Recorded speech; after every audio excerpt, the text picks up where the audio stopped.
Michel Collomb. Pour répondre à votre question sur la nature de l'OTAN, je pense qu'il faut juger une organisation à ses actes. Et donc, il faut voir si vraiment il réalise les objectifs de la démocratie qu'on nous annonce dans sa propagande.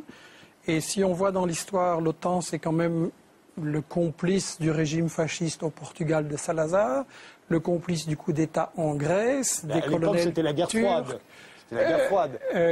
Le fascisme comme excuse pour la guerre froide ou la guerre froide comme excuse pour le fascisme, je regrette. On retrouve l'OTAN aux côtés des fascistes portugais, grecs, turcs, dans les réseaux gladiaux préparant des coups d'État pour préserver la France, l'Italie d'un grand danger, etc. Donc ça, on est juste dans la propagande. La question à laquelle il faut répondre, c'est à quoi sert l'OTAN? Et la première chose, je pense, j'aimerais qu'on y revienne par rapport à ce qui a été dit aux États-Unis et la Chine, mais la première chose, c'est qu'il faut juger l'OTAN par rapport à ses actes. Moi, je partage ce qui vient d'être dit. Les médias insistent toujours, lorsqu'une guerre est en préparation ou elle a lieu, sur ce pays-là à ce moment-là. On le présente d'une certaine manière, diabolisé, et on ne raconte jamais ce qui se passe après la guerre, quand l'OTAN a gagné. Et c'est ça qu'il faudrait regarder. En Yougoslavie, c'est une catastrophe. On a semé la haine partout. Les médicaments se vendent par plaquettes sur le trottoir. On a fait alliance avec la mafia. Le Kosovo est devenu la plaque tournante de tous les trafics. En Irak, où c'est pas l'OTAN officiellement, mais enfin bon, c'est la même chose. On a le pays est ramené à l'âge de la pierre. Il n'y a pas d'énergie. Il n'y a même pas d'essence pour les Irakiens. On assassine les scientifiques en masse. En Afghanistan, contrairement à la version anti-musulmane qui nous a été présentée, c'est une catastrophe, quoi. Karzai, l'employé du Nocal, de la multinationale US, règne sur quelques kilomètres carrés. Il a fait alliance avec des seigneurs de la drogue et le trafic de la drogue a explosé en Afghanistan à cause de la CIA et grâce à la CIA. Et en Afghanistan, on allait soi-disant libérer les femmes afghanes. Je m'excuse, Karzai a fait passer une loi qui fait qu'on peut marier une petite fille à 9 ans et que le viol conjugal est légitimé.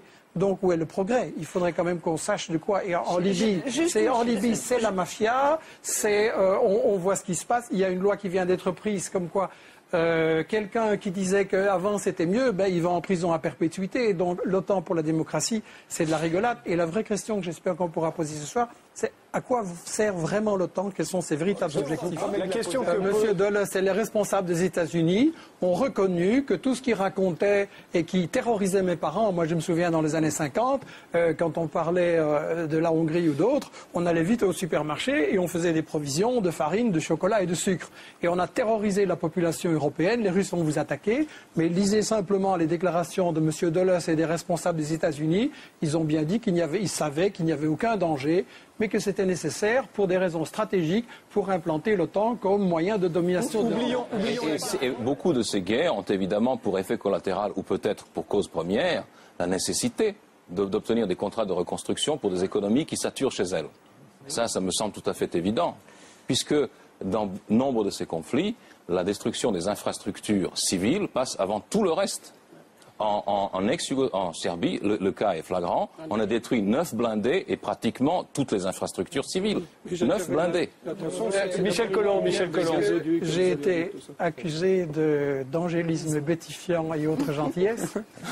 Je voudrais répondre qu'à mon avis, ce qui est bétifiant, c'est quand on nous raconte une version cinéma de propagande de l'OTAN, ou qu'on nous fait croire que l'OTAN, ça dépend du caractère de Bush ou d'Obama ou de Nixon, alors que ce sont des employés et que les choses sont à un niveau beaucoup plus profond. Et Frédéric Tadei, je voudrais revenir à la question que vous avez posée au début, en disant l'OTAN, finalement, c'est des démocrates ou c'est des salauds. Ah non, vous avez été beaucoup plus poli. Vous avez été beaucoup plus poli. Mais justement, le problème, c'est que, à mon avis, vous êtes plutôt quelqu'un de bien et beaucoup trop poli. Et je voudrais vous inviter, et un peu tout le monde en fait, à se mettre dans la place du salaud. Je veux dire que si on comprend l'OTAN, qui est un instrument de quelque chose, il faut se mettre à la place des salauds qui gèrent ce quelque chose. Et je suis d'accord sur un point, c'est que la guerre est au fond la continuation de l'économie. Et que pour comprendre à quoi sert l'OTAN, il faut comprendre dans quelle situation économique on est maintenant. Et donc, je crois qu'il faut faire le lien avec tous les mouvements sociaux qui se passent en Europe, en Grèce, en France, etc. Toute l'inquiétude au quotidien des gens, parce qu'au fond, c'est le même problème. À savoir que quand vous êtes un bon salaud et que vous gérez l'économie, quand vous faites partie du 1%, c'est encore moins, mais enfin bon, on ne va pas chipoter, qui décide sur le sort de l'économie et des richesses, quelle est votre stratégie efficace? C'est de faire travailler les gens le moins cher possible, en les mettant en concurrence, en comprimant les salaires. Ça peut se faire en faisant travailler les vieux plus longtemps, ça peut se faire en important des immigrés en veillant qu'ils n'aient pas de droits, ça peut se faire en plongeant les jeunes dans la précarité. Bref, on va se retrouver devant, d'un côté, des bénéfices de multinationales qui ont explosé, et de l'autre côté, la majorité de la population qui ne sait pas de quoi demain sera fait et si leurs enfants auront un emploi et un avenir. Et ça, c'est le fin du système dans lequel on vit. Avec le problème, c'est que quand tous ces gens, ils ont fait ça, qu'ils ont bien appauvri ceux qui travaillent pour eux, à qui ils vont vendre? C'est ça quand même l'origine fondamentale de la crise. À qui ils vont vendre? Alors, on s'en sort dans le système qui nous gouverne, dans l'élite qui nous dirige et qui n'a pas été élue.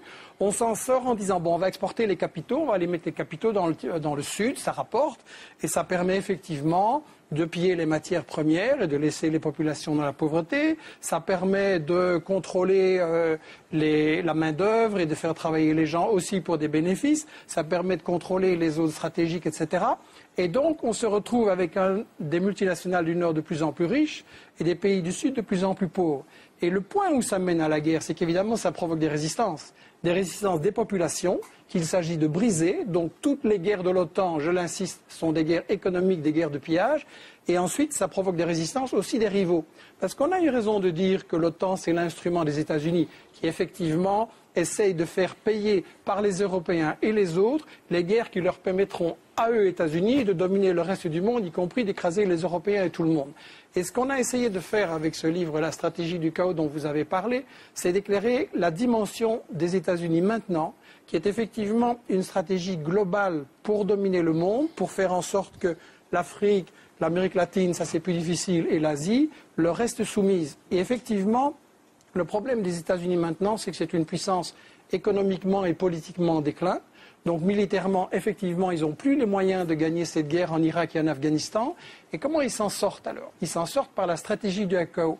Et il faut bien voir que l'ennemi fondamental de cette guerre globale des États-Unis, c'est la Chine. La Chine qui est la puissance montante, la Chine qui leur résiste, la Chine qui développe un marché, qui a sorti 400 millions de gens de la pauvreté et qui surtout devient un partenaire pour l'Afrique, pour l'Amérique latine. Et vous avez maintenant, le monde a complètement changé. Le monde, c'est un commerce sud-sud. Et la grande bataille, elle se joue effectivement dans l'océan Indien. On a raison de dire que les États-Unis déplacent toutes leurs forces là-bas. Mais pourquoi? C'est contre la Chine. L'Afghanistan, c'est pour encercler la Chine. Et quand vous regardez l'océan Indien, c'est justement, on parle en général des pays et on ne parle pas des océans. Dites-en vite parce qu'il nous reste juste quelques minutes. Et dernier mot. Quand vous regardez toutes les explosions de l'océan Indien, les États-Unis essayent de briser cette ligne sud-sud entre l'Afrique et la Chine pour isoler la Chine. Et c'est ça qu'il faut comprendre. Je veux dire, maintenant, il paraît que vous êtes redevenu un pays normal avec un président normal. La seule conclusion que des gens normaux peuvent tenir, c'est qu'il faut dissoudre l'OTAN, sortir de l'OTAN, parce que ce n'est pas des démocrates, c'est une association de criminels.